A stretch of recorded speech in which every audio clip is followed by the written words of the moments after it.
और आइए आपको सीधे अब ले चलते हैं कि क्या कुछ कहना है देश के बड़े बड़े चिकित्सा विशेषज्ञों का। एक पैनल है, अलग अलग समाचार माध्यमों में, अलग अलग चैनलों में कोरोना को लेकर अलग अलग बातें चलती हैं, लेकिन सबसे ज़्यादा जानना जरूरी है कि क्या कहते हैं इस क्षेत्र के विशेषज्ञ। आइए देखते हैं। घबराहट है और इस घबराहट के कारण लोगों ने कई इंजेक्शन अपने घर पे रखने शुरू कर दिए हैं। रेमडेसिविर जैसे इंजेक्शन की होर्डिंग शुरू हो गई है, ऑक्सीजन सिलेंडर्स की होर्डिंग शुरू हो गई है, जिससे शॉर्टेज भी हो रही है और एक टाइप का अननेसेसरी पैनिक किया जा रहा है। तो सबसे पहले तो मैं यही कहूंगा कि हमें ये समझना चाहिए कि जो कोविड-19 इन्फेक्शन है, ज्यादातर ये एक मामूली इन्फेक्शन है। 85 to 90% जो लोग हैं, इनमें ये एक आम बुखार, जुकाम, नजला, गले में खराश, बॉडी एक्स टाइप की इन्फेक्शन ही होती है। इसमें ना ऑक्सीजन की जरूरत पड़ती है, ना रेमडेसिविर की जरूरत पड़ती है, ना ज्यादा दवाइयों की जरूरत पड़ती है।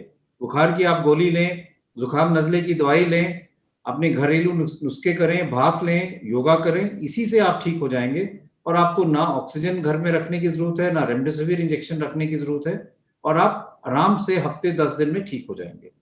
हाँ, 10 से 15% ऐसे लोग हैं जिनमें सीवियर इन्फेक्शन हो सकती है, और उन लोगों में ऑक्सीजन और दवाइयों की जरूरत पड़ सकती है, जिसमें स्टेरॉइड्स भी हैं, रेमडेसिविर भी है, कभी कभी हम प्लाज्मा भी देते हैं। और 5% से कम ऐसे मरीज होते हैं जिनको ज्यादा तेज दवाई देने की जरूरत पड़ती है या वेंटिलेटर की जरूरत पड़ सकती है। तो ये हम पूरे आंकड़े अगर हम देखें तो इससे ये बात साबित होती है कि हमें कोई घबराने वाली जरूरत नहीं है, पैनिक की जरूरत नहीं है। और अगर हम सब के सब अगर ये कि हमारी रिपोर्ट पॉजिटिव आ गई और हम एकदम एडमिट हो जाएं या एकदम ऑक्सीजन शुरू कर दें, तो ये बहुत गलत धारणा है और इससे अननेसेसरी ऑक्सीजन की शॉर्टेज हो जाएगी। इसलिए सबसे पहले तो मैं यही कहना चाहूंगा कि हम ये समझें कि ये माइल्ड बीमारी है, सिर्फ 10 से 15% में सीवियर हो सकती है।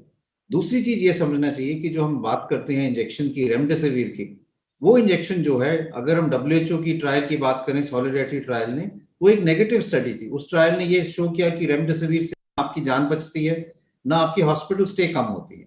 यूएस की एक स्टडी ने ये शो किया था कि अगर रेमडेसिविर हम मॉडरेट टू सीवियर पेशेंट में, मॉडरेट टू सीवियर, माइल्ड में किसी ने नहीं दिया है, मॉडरेट टू सीवियर में दें तो हॉस्पिटल स्टे कुछ हद तक कम हो जाता है। इसलिए जो स्टेबल पेशेंट्स हैं, जो घर पे हैं, जिनकी ऑक्सीजन सैचुरेशन ठीक है, 94 से अबव है, इन लोगों को रेमडेसिविर की कोई जरूरत नहीं है। और रेमडेसिविर अगर आप लेंगे तो उससे नुकसान ज्यादा हो सकता है, फायदा कम होगा।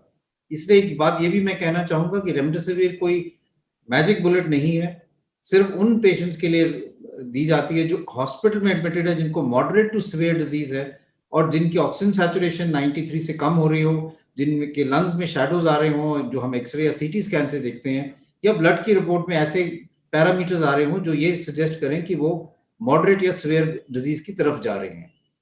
तो ये एक बात समझना बहुत जरूरी है। दूसरी चीज ये है कि कई लोग ये सोचते हैं कि अगर मेरी सैचुरेशन कल 98 थी और आज 97 हो गई, तो आस्ता आस्ता मेरी सैचुरेशन गिरने लग रही है और मैं ऑक्सीजन लगाना शुरू कर देता हूँ। हमें ये समझना चाहिए कि ऑक्सीजन जो हम देखते हैं ब्लड में, चाहे आपकी सैचुरेशन 94 हो, चाहे 98 हो, चाहे 99 हो, ब्लड में जो ऑक्सीजन है वो लगभग उतनी ही रहती है। क्योंकि जो हम फिजियोलॉजी में बात करते हैं कि एक ऑक्सीजन डिसोसिएशन कर्व, वो आपकी सैचुरेशन जब 90 से ऊपर होती है तो कर्व एकदम फ्लैट होता है। इसका मतलब आप अपनी सैचुरेशन और बढ़ाने से आपके खून में ऑक्सीजन ज्यादा नहीं बढ़ती। इसलिए अगर आपकी सैचुरेशन 95, 94, 97 है, ऑक्सीजन की कोई जरूरत नहीं है। अगर आपको लगे कि सांस की तकलीफ है, चेस्ट में कंस्ट्रिक्शन हो रही है, तो डीप ब्रीदिंग एक्सरसाइज करें, पेट के बल लेट सकते हैं, उससे भी आपकी सैचुरेशन बढ़ जाएगी। लेकिन पैनिक करने की कोई जरूरत नहीं है और एकदम ऑक्सीजन लगाने की जरूरत नहीं है। इससे आप ऑक्सीजन की जो सप्लाई है उसको कम करेंगे, और जब आपको ऑक्सीजन की जरूरत नहीं है और ऑक्सीजन आप लगाएंगे, तो किसी व्यक्ति जिसको ऑक्सीजन की जरूरत है उसको आप ऑक्सीजन डिनाई कर रहे हो और उसके लिए वो लाइफ सेविंग हो सकती है। तो इसलिए मैं ये भी कहना चाहूंगा कि ऑक्सीजन का मिसयूज ना करें, रेमडेसिविर का मिसयूज ना करें, पैनिक ना करें। मेजॉरिटी ऑफ पेशेंट्स जो हैं वो घर पे अपने आप को आइसोलेट करके ठीक हो सकते हैं, हॉस्पिटल आने की जरूरत नहीं है। अगर हम होम आइसोलेशन ठीक से करेंगे, अपने डॉक्टर से संपर्क करके अपने आप को मॉनिटर करेंगे, वार्निंग साइंस की तरफ ध्यान देंगे, तो हॉस्पिटल्स की भीड़ भी कम होगी। जिन लोगों को बेड की जरूरत है उनको बेड मिलेगा और उनकी पूरी तरह से इलाज हो पाएगा। यही मैं कहना चाहूंगा कि पैनिक ना करें, ड्रग्स की तरफ ना जाएं, डॉक्टर्स पे विश्वास करें। और स्टीरॉइड्स, रेमडेसिविर और ऑक्सीजन की माइल्ड केसेस में कोई जरूरत नहीं है, उससे ज्यादा नुकसान होता है। इसलिए उसको अवॉइड करें। इस हम्म, मैसेज के बाद मैं अब डॉक्टर नरेश त्रिहित को कहूंगा कि वो अपना मैसेज दे, जिससे हम लोगों को आगे कॉन्फिडेंस बिल्ड कर सके।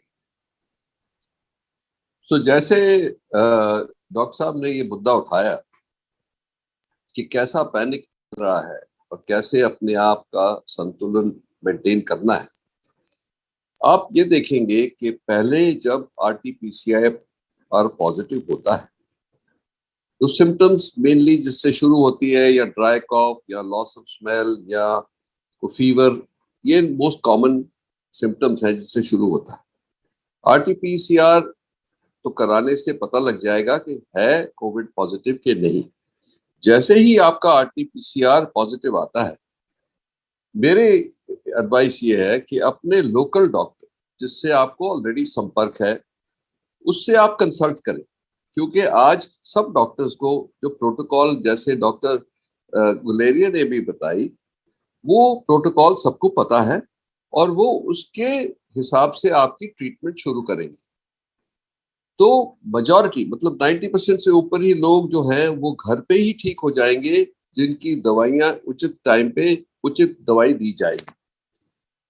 ऑक्सीजन का तो आप डॉक्टर साहब ने बताया ऑलरेडी, पर ये बात सोचने की है कि क्या क्या चीजें आप कर सकते हैं। जैसे योगा का जो अलोम विलोम एक्सरसाइज है वो बहुत ही इफेक्टिव होती है हमारे लंग्स को एक्सपैंड करने में, और क्योंकि आप जब लंबा सांस लेके रोकते हो तो ऑक्सीजन की एक्सचेंज भी ज्यादा होती है ब्लड के साथ, तो आप देखेंगे कि अपनी लंग्स की हेल्थ को ठीक रखना है।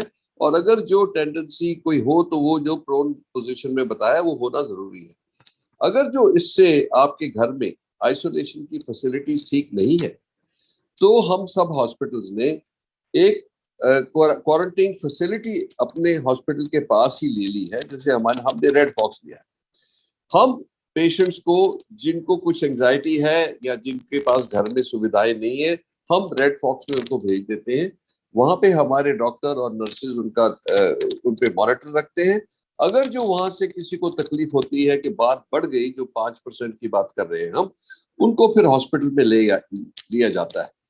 तो ये रूट भी बहुत सिक्योर लगता है लोगों को, तो इसीलिए घर सबसे ज्यादा अगर जो मॉनिटरिंग हो रही है, डॉक्टर आपको सेटिस्फैक्टरी अगर जो आपको मॉनिटर कर रहा है तो वो सबसे अच्छा है। उसके बाद मैंने बताया इंटरमीडिएट एंड हॉस्पिटल तभी जाना है जब इंट्रावीनस ड्रग्स की जरूरत हो या नॉर्मल ऑक्सीजन जो 2-4 लीटर दे रहे हैं हम उसके बावजूद भी ऑक्सीजनेशन बहुत गिर रही है। सो ये तो एक बात होगी। दूसरी बात ये है कि आप लोगों को सबको अपना प्रोटेक्शन करना है सबसे पहले, डिजीज से पहले। वो जो तीनों गुर बोल रहे हैं हम कि बार बार बार बार जो मास्किंग, डिस्टेंसिंग और हैंड हाइजीन की बात करते हैं, उसको आप डबल अप करिए। मतलब ये कि अगर जो आप घर से बाहर जा रहे हैं कहीं क्राउडेड प्लेस में तो डबल मास्क यूज करें। N95 है तो N95 और एक वो जो उसके ऊपर एक सर्जिकल मास्क, अगर जो नहीं है कॉटन मास्क भी यूज करते हैं तो दो करें। एक और उसका ऐसे टाई करें कि वो सील बन जाए आपकी फेस के ऊपर, तो इससे जो ब्रीदिंग हो आपके नोज और लंग्स में जो हवा जा रही है उसमें वायरस ना जाए। सो ये तो हो गई प्रिवेंटिव। और मेरे को ये ख्याल है कि आज के दिन हमारी जो लड़ाई है संक्रमण में, ये सबसे पहला जो सिपाही है वो पब्लिक है हिंदुस्तान की। क्राउडेड प्लेसेस से दूर रहे, कोई जरूरत नहीं है बड़ी शादियां या पार्टीज करने की। जो क्राउड इवेंट्स हैं उनसे दूर रहे और अपनी पूरी हिफाजत करें by masking and all that. अब लोग पूछते हैं कि हम घर से बाहर जो जाना पड़ता है, जो काम करने वाले हैं युवा, उनको जब वो घर आते हैं वापस, पहले तो अपना मास्क को साइड में रखें, अपने कपड़े चेंज करें, फिर फैमिली से मिले, क्योंकि you do not want to infect your अपने पेरेंट्स को, अपने बच्चों को, अपनी फैमिली को। तीसरी बात यह है कि ये जो अब कंफ्यूजन हो रहा है बहुत कि ये वेरिएंट्स जो आ गए हैं, ये वेरिएंट से एक बात जाहिर है क्यों हम कह रहे हैं और सावधान रहो, बिकॉज ये वेरिएंट की जो स्प्रेडिंग कैपेसिटी है वो डबल हो गई है। तीसरी बात यह है कि अगर जो आप अपना घर पे स्वास्थ्य ठीक रखेंगे ये अमल करेंगे तो हो सकता है आपको लगे ही नहीं वो बेस्ट तरीका है।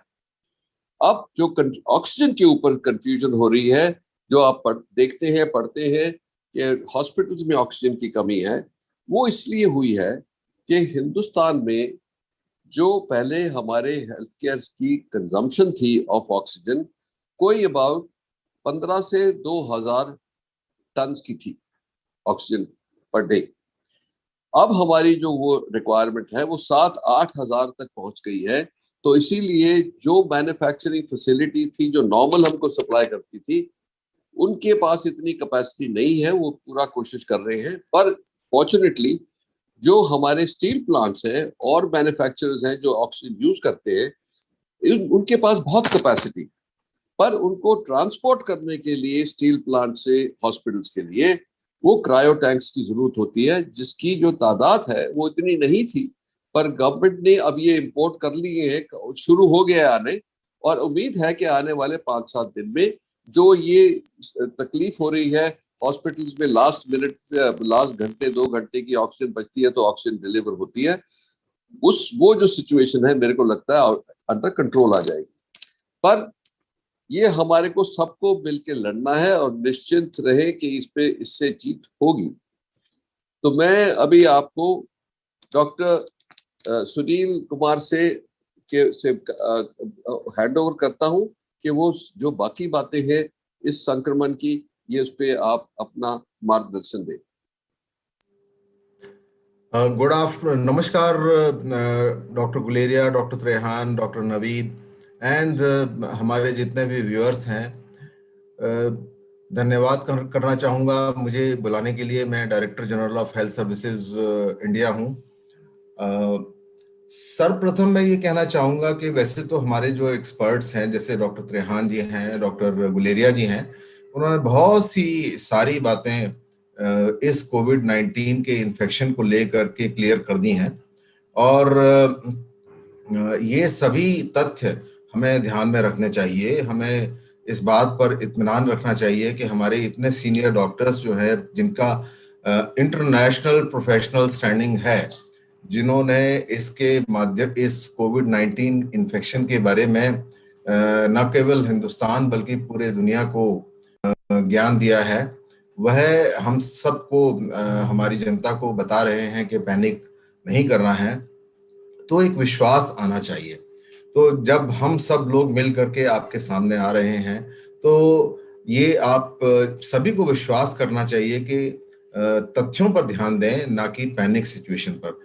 देखिए, जहां तक हमारी लड़ाई की बात है, इस बात पे ध्यान रखिए, 2020 एक बहुत ही एक अजीब सी नई बीमारी लेकर के आया, और हमने उस समय हमारी इस बारे में कोई तैयारी नहीं थी।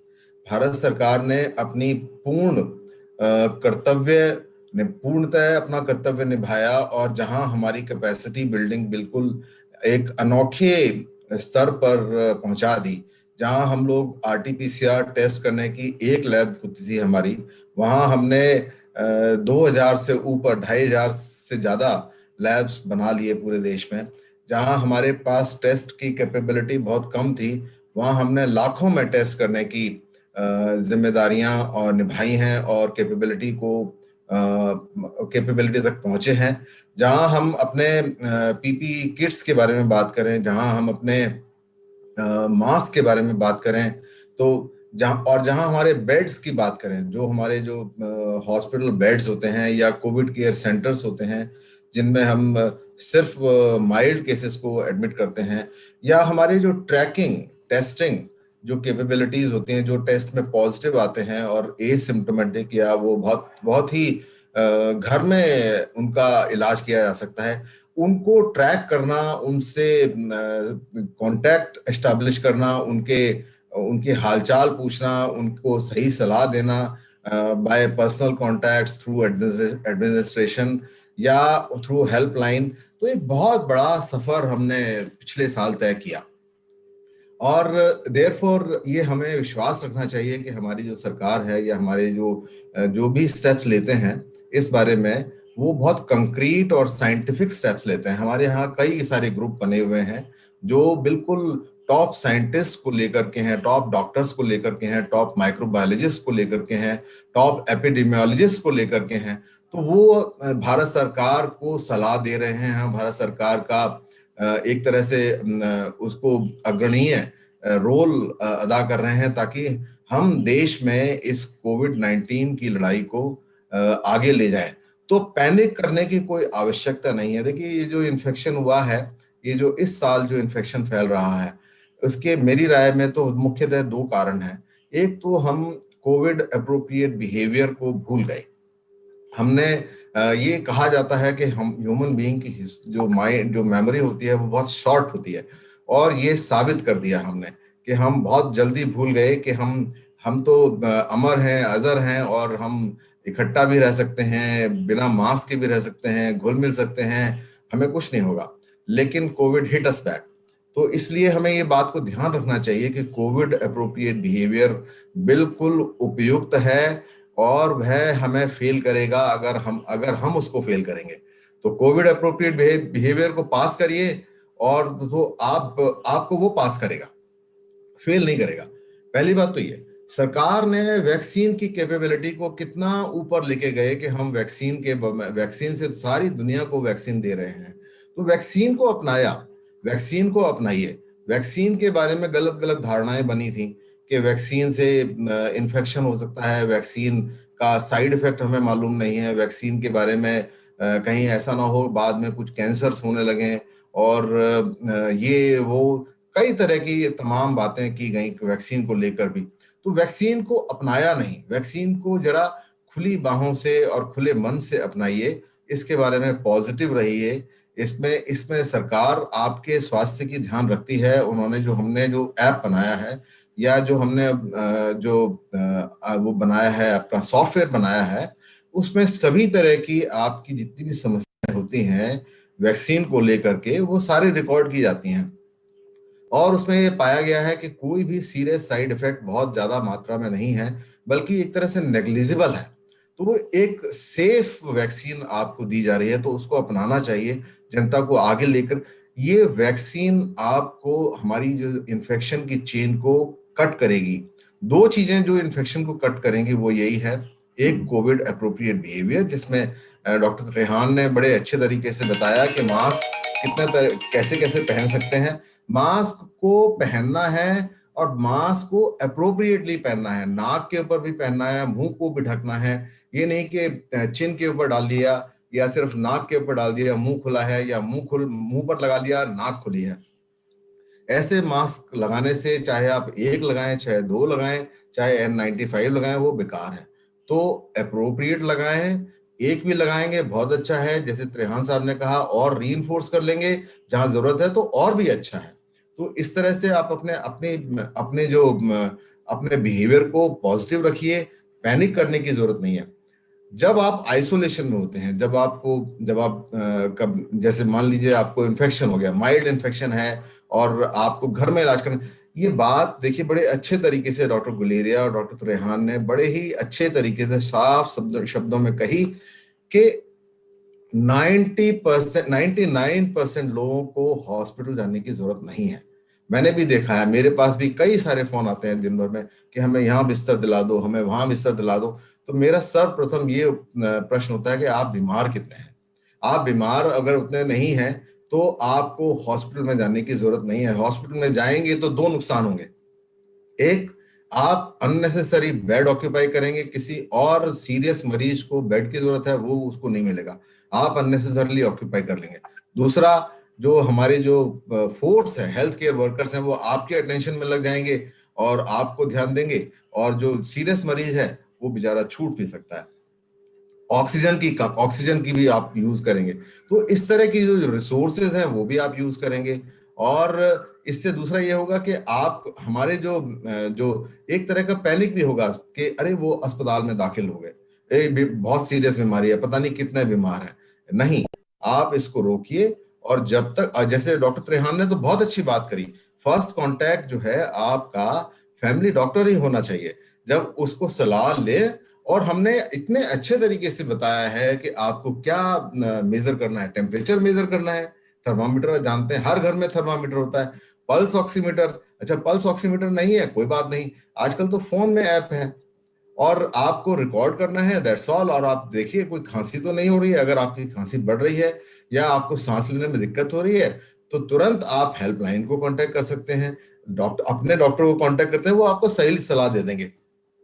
कोई जरूरत नहीं है दवाइयों की, ज्यादातर केसेस में डॉक्टर गुलेरिया ने बड़े अच्छे तरीके से बताया, तो मैं इन चीजों को रिपीट नहीं करूंगा। पैनिक ना करें, जब आप आइसोलेशन में पहुंच जाते हैं तो अपनी सेहत का ध्यान कैसे रखें, सांस लंबी लंबी लीजिए, जैसे डॉक्टर त्रेहान ने बताया अनुलोम विलोम, स्टे पॉजिटिव, अपने आप को पॉजिटिव रखिए, अपनी हेल्थ के ऊपर ध्यान दीजिए, अपनी अपने आप को होपफुल बना के रखिए और न केवल अपनी हेल्प करिए बल्कि दूसरों को भी हेल्प करिए और उनको पॉजिटिव करके रखिए। न्यूज वगैरह पर बहुत ज्यादा ध्यान ना दें। देखिए न्यूज में कई सारी चीजें होती हैं, सेल्फ इंटरेस्ट भी होते हैं, किसी तरह का पैनिक क्रिएट करना होता है। आपने सभी सुना है टीआरपी भी बढ़ाने की कोशिश की जाती है, मैं उन सब चीजों के बारे में नहीं जाना चाहूंगा क्योंकि वो मेरा सब्जेक्ट नहीं है। लेकिन मैं इतना ही कहूंगा, सिलेक्ट न्यूज करें, सिलेक्ट न्यूज सुने और बहुत ज्यादा न्यूज ना सुने। सारे दिन भर न्यूज सुनते रहेंगे, आपका सचमुच में आपका मस्तिष्क जो है वो फटने लगेगा, वो आप स्वस्थ नहीं रह पाएंगे। इससे बढ़िया यह है कि आप पढ़ें, कोई अच्छी किताब पढ़ें, कोई अच्छी स्टोरी सुने। व्हाट्सएप यूनिवर्सिटी चल रही है, उस पर बिल्कुल ध्यान नहीं दीजिए, रेस्पॉन्सिबल बिहेवियर अपनाइए। ये सब भी रेस्पॉन्सिबल बिहेवियर है, ये आपको भी करना है, रेस्पॉन्सिबल बिहेवियर डॉक्टर्स को भी करना है, रेस्पॉन्सिबल बिहेवियर सोसाइटी को भी करना है, रेस्पॉन्सिबल बिहेवियर मीडिया को भी करना है। तो इन सब बातों को लेकर के अब मैं चाहूंगा कि इसी चर्चा को आगे डॉक्टर नवनीत आगे बढ़ाएं। ओवर टू डॉक्टर नवनीत, धन्यवाद। धन्यवाद डॉक्टर सुनील कुमार। हमें इस बीमारी को हराना है। अगर हमें इस बीमारी को हराना है तो हमें हेल्थ केयर वर्कर्स को बचाना है। हमें हेल्थ केयर वर्कर्स इस टाइम बहुत पॉजिटिव हो रहे हैं। अब हम हेल्थ केयर वर्कर्स को बचाएंगे तो हेल्थ केयर वर्कर्स ही पेशेंट्स को बचा पाएंगे। जब पेशेंट्स बचेंगे, हेल्थ केयर वर्कर बचेंगे, तभी हम देश की इकोनॉमी को भी बचा पाएंगे। तो ये सब लिंक्ड है। इस सब को लिंक करने के लिए हमें ब्रेक द चेन, हमें नंबर ऑफ पेशेंट्स जो अब बहुत बढ़ गए हैं उसको घटाना है। हमें हमारा सिर्फ एक ही मकसद होना चाहिए, ब्रेक द चेन। हम इन नंबर्स को कैसे कम करें। अब इस नंबर को कम करने के लिए किसकी जिम्मेवारी है? इसके लिए सबकी जिम्मेवारी है। मीडिया की जिम्मेवारी है, डॉक्टर्स की जिम्मेवारी है, सरकार की जिम्मेवारी है, डिस्ट्रिक्ट एडमिनिस्ट्रेशन की जिम्मेवारी है और पॉलिटिशियंस की जिम्मेवारी है। और उसके बाद जितने भी हम खुद लोग हैं, जितने भी आम जनता है, उसकी सबसे बड़ी जिम्मेवारी है। तो हम सबको इस जिम्मेवारी को निभाना है। अब इस जिम्मेवारी को कैसे निभाएं? 2020 में तो हमने इस पे बहुत बढ़िया से काम किया, बहुत बढ़िया से इसको बचाया। इतने सारे कैंपेन हुए, इतनी दवाइयां उपलब्ध कराई गई, इतनी ऑक्सीजन, इतने वेंटिलेटर, इतने बेड्स हमने क्रिएट किए, जिसके कारण आज हम कुछ हद तक उन चीजों को संभाल पाए हैं। अब हमारी जिम्मेवारी है कि हमें शहरों को और गांवों को बचाना है। मुझे अपने शहर को और मुझे अपने गांव को बचाना है। मैं अपने शहर को कैसे बचाऊंगा, मैं अपने गांव को कैसे बचाऊंगा, ये जिम्मेवारी मेरे शहर के ऊपर आती है। अब शहर में कौन होता है जी? डिस्ट्रिक्ट मजिस्ट्रेट होता है, डिस्ट्रिक्ट में पुलिस का अधिकारी होता है और मेडिकल सुपरिटेंडेंट डॉक्टर्स का अधिकारी होता है। उसके बाद वरिष्ठ लोग होते हैं डिस्ट्रिक्ट के। तो ये सब मिलके अपना बैठें, हर रोज अपना डिस्ट्रिक्ट वॉर जोन बनाएं और देखें कि मेरे डिस्ट्रिक्ट में परसेंटेज पॉजिटिविटी रेट क्या है। आप देखें कि मेरे डिस्ट्रिक्ट का डिस्ट्रिक्ट पॉजिटिविटी रेट 5% से कम होगा तो वो डिस्ट्रिक्ट नंबर 1 है, और मैं अगर उसको 1% से कम रखूंगा तो वो तो बेस्ट है। तो मेरा एम है, मुझे अपने डिस्ट्रिक्ट का या अपने गांव का पॉजिटिविटी रेट टेस्ट में 1% से कम रखना है। तो अगर मैं 1% से कम रख पाऊंगा या मैं 5% से कम रखूंगा, तो जो मेरी मेहनत लगेगी तो मेरा डिस्ट्रिक्ट भी नंबर 1 रहेगा, मेरा इकोनॉमी भी अच्छी रहेगी, मेरे लोगों की जान भी नहीं जाएगी और मेरे कोई पैनिक भी नहीं होगा। तो इसलिए हमें डिस्ट्रिक्ट को एक यूनिट बनाकर डिस्ट्रिक्ट को एम्पावर करके हमें आगे बढ़ना है। बिकॉज आज देखो दिल्ली में पॉजिटिविटी रेट 30%, बॉम्बे में एक दिन 26% था, लेकिन बॉम्बे में आज सीवियर रिस्ट्रिक्शन लगी तो 14% हो गया। दिल्ली में अभी भी हम 30% पे जूझ रहे हैं। तो हमें सीवियर रिस्ट्रिक्शंस लगानी पड़ेगी। जैसे ही हमारा पॉजिटिविटी रेट बढ़ेगा और उसी के कारण जैसे ही नंबर ऑफ पेशेंट्स कम होंगे तब पैनिक कम होगा। दवाइयां देखें, दवाइयां तो अवेलेबल हैं, लेकिन दवाई उसी को देनी है जिसको जरूरत है। इस दवाई में सबसे बड़ी लड़ाई है जब आपका 6ठे और 8वें दिन के बीच में सैचुरेशन कम होती है, उसी टाइम आपकी सबसे इंपॉर्टेंट दवाई स्टेरॉइड होते हैं। तो वो सबसे इंपॉर्टेंट दवाई है और वही फर्स्ट शुरू करनी चाहिए। बाकी दवाइयां जो हैं आपकी, जो बड़े बड़े नाम रेमडेसिविर, टोसिलुज़ुमाब, इनके पीछे भागने का कोई मतलब नहीं है, ये कोई ज्यादा फायदा नहीं करेंगी। ये जब अस्पताल में आप भर्ती होंगे और भर्ती होने के बाद ज्यादा तेजी से बीमारी बढ़ेगी, तभी वो डॉक्टर तय करेगा कि उसको कौन सी दवाई को पहले बढ़ाना है, कौन सी को पहले देना है और ऐसे करना है। तो इसलिए हमें बहुत जरूरत है इस टाइम कि हम डॉक्टर्स को, अपने हेल्थ केयर वर्कर्स को सपोर्ट करें, उन पर विश्वास रखें, हेल्थ केयर सिस्टम को जितना बढ़ा सकते हैं हम बढ़ाएं, लेकिन उसके लिए हमें निगरानी करनी पड़ेगी और वो निगरानी डिस्ट्रिक्ट लेवल पे ही होगी। डिस्ट्रिक्ट के लोग, सीनियर लोग मिलें, डिस्ट्रिक्ट के अधिकारी हर रोज दिन में 2 बार 3 बार, हमें वाइब्रेंट बनना पड़ेगा। नहीं तो हमें मतलब पैनिक ऐसे कम नहीं होगा। पैनिक कम तब होगा जब तक हम डिस्ट्रिक्ट्स को एक्टिवेट, मेरे को पता है वो एक्टिवेटेड हैं, वो पूरा काम कर रहे हैं, लेकिन वो अपने अधिकार के साथ उस नंबर को कम लाएं। जब उस नंबर को कम लाएंगे तभी हम आगे बढ़ पाएंगे। अब वैक्सीनेशन 1 मई से सभी को 18 साल से ऊपर शुरू हो गई है। वैक्सीन आप लगवाएं, बेझिझक लगवाएं, किसी को कुछ नहीं होगा। अपने शरीर में सिर्फ पानी की मात्रा पूरी रखें। आपका इलाज इस टाइम देश में परफेक्ट है। आपकी गाइडलाइंस ट्रीटमेंट की नंबर 1 पे हैं। वैक्सीन में 1% की भी झिझक नहीं होनी चाहिए। 1% का मतलब 1%, ज्यादा से ज्यादा बुखार हो जाएगा। आप पानी की मात्रा पूरी करिए और खाइए और आप परफेक्ट रहेंगे। तो वैक्सीन में हमें बिल्कुल नहीं करना है, बिल्कुल नहीं। वैक्सीन 100% लेनी है, सबको लेनी है, जो भी अलाउड है, और इमीडिएटली जाके लीजिए, क्योंकि 1 मई से और रश हो जाएगा। जिन्होंने अब तक नहीं ली वो अपनी वैक्सीन पूरी करिए, सेकंड डोज लगवाइए और ब्रेक द चेन पे काम करिए। मिस इन्फॉर्मेशन बहुत है। मीडिया से मेरी रिक्वेस्ट है कि वो सिर्फ पॉजिटिव चीजें दिखाएं। भाई कैसे मरीज को ठीक करना है। जो और टेली कंसल्टेशन को, हमें डॉक्टर्स की टेली कंसल्टेशन की लाइन हेल्थ केयर वर्कर्स की बढ़ा देनी है, ताकि किसी को भी तकलीफ हो, ये टेली कंसल्टेशन का नंबर है, आप इस पे बात कीजिए। बहुत हैं लाइंस, लेकिन उनको और बढ़ा दो, ताकि मरीज घर पे ही ठीक हो जाए और अस्पताल में जैसे सबने बताया वही मरीज आए जिसको ऑक्सीजन की जरूरत है। हमें जल्दी अस्पताल में जाना नहीं चाहिए। अस्पताल में अपनी अलग अलग दिक्कतें हैं और बाकी नॉन कोविड मरीज भी सफर कर रहे हैं। मेरी फिर गुजारिश यही है कि हमें ब्रेक द चेन, हमें अपने घर पे रहिए। इसको बार बार हैमर एंड डांस, पहले आप उसको हमें हैमर करके रोकना पड़ेगा। जब रुक जाएगा हम धीरे धीरे खोलेंगे, फिर अगर बढ़ गया फिर हम उसको बंद करेंगे। तो इसको हमें धीरे धीरे खोलना है, धीरे धीरे बंद करना है, धीरे धीरे खोलना है, ताकि हमारा 5% से नंबर कम रहे। अगर हम 5% से नंबर ऊपर आ जाता है तो हमने भी देखा इस वेव में 1% था, 1% दिल्ली में था 1 अप्रैल को, और 20 अप्रैल को 30% हो गया। कितनी तेजी से भागता है। तो हमें यह समझना पड़ेगा कि इस टाइम जनता की जिम्मेवारी है कि मैं इंश्योर करूं कि सामने दूसरे वाले ने मास्क पहना हुआ है, नहीं पहना हुआ तो मैं उसको फोर्स करूं कि भाई मास्क पहनो। अपने घर में जो आपके लोग हैं, आपके घर में आपके बहुत सारे, आपके ऑफिस में बहुत सारे लोग हैं, हमें सभी का ख्याल रखना है। इतने वर्कर्स हैं, हमें सबका ख्याल रखना है। मतलब तो हमें, मतलब अगर रिस्ट्रिक्शन भी लगाएंगे हमें सबका ख्याल रखना है, और जितना हम ख्याल रखेंगे तो रिस्ट्रिक्शंस लगाने की जरूरत कम पड़ेगी। लेकिन इस समय हमें 5% से ज्यादा जहां भी लोग हैं वहां पे रिस्ट्रिक्शंस लगाने की जरूरत है, तभी ये देश इस बीमारी को हैंडल कर पाएगा। बहुत बहुत धन्यवाद।